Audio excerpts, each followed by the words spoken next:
Because we were talking a little bit earlier. Stephen Jones got on Casey Masterpiece, had some things to say about the Cowboys offseason and that type of thing. And I think for a lot of Cowboys fans, again, this stems back not just from today, hearing from Stephen Jones, but also yesterday from the Cowboys state of the state of the Cowboys address from Jerry Jones. They are ready for results.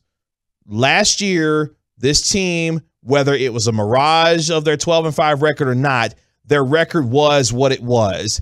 And confidence for this team was growing that they could actually make a run in the playoffs. And then when they ended their season in another thud, I think now they've put themselves in position where it doesn't matter what they do in the regular season. Show me what you do in the playoffs. Sure, but I mean, that happens with any team, right?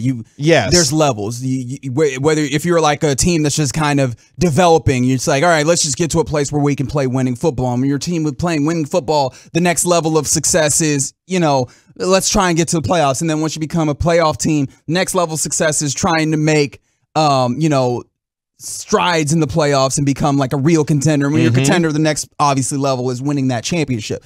The Cowboys have been in that place where you've been a playoff team and you need to have some success. So yes, the regular season doesn't matter. But you were talking about a tweet, I believe, from a friend of ours, RJ Ochoa.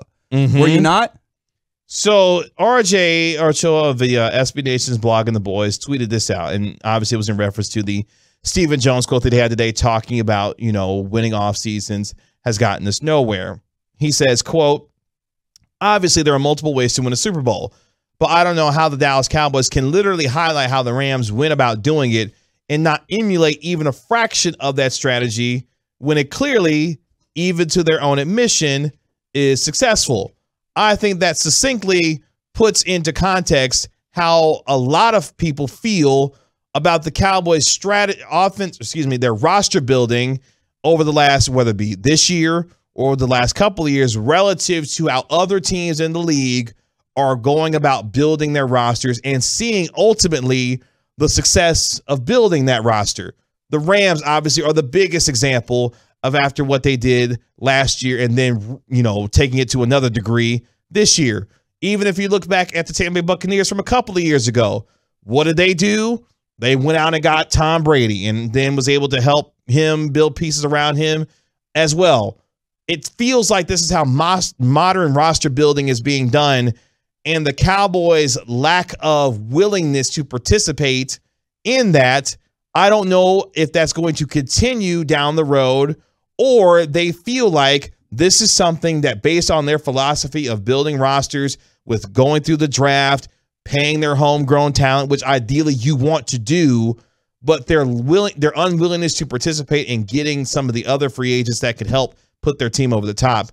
This sounds like this is something that will just continue to go on, regardless of how other teams are successful at building their rosters and ultimately winning a championship, which I thought we were in the business of trying to do if you're a Cowboys football player. Yeah, but team or organization, I should say. One of my frustrations is one of my pet peeves when we talk about sports and sports talk is that every year, whoever wins the championship in any sport, we do the thing where now that is the way to build a champion and everybody should follow that. And I don't think that that's fair, right? I had a teacher in, I believe, middle school. They used to say this thing that I've really stuck to, which is there's more than one way to cook chicken, right? Like there's more than one way to get this job done.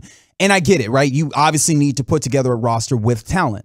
That is part of doing this. However, like how you acquire that talent does not have to be in a very particular way.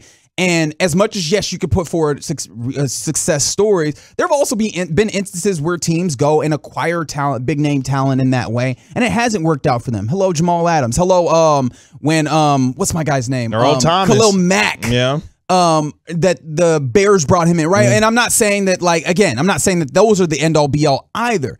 I think more than anything, we're getting upset at the Cowboys. But remember, we were in a place where we were upset at them for playing kick can not too long ago. And this is not to absolve them because, again, they have not produced the results that you need to talk about. And I don't necessarily believe that the process is the best one. I think what we're actually mad about is just the execution. The lack of success based on that execution. Right. So, again, I don't know that it's necessarily why are you doing it this way? I think it's more, why aren't you better at the way that you chose to do this? And I think that's really the place that we should probably harp on more than anything. Because then that gets to a place of how do you improve on that particular execution. Right, because we can do the thing where we're like, well, you need to go sign names. And if they do the thing where they sign names, but they execute it at the same level, then where are you? And I have a feeling that you're in the same place.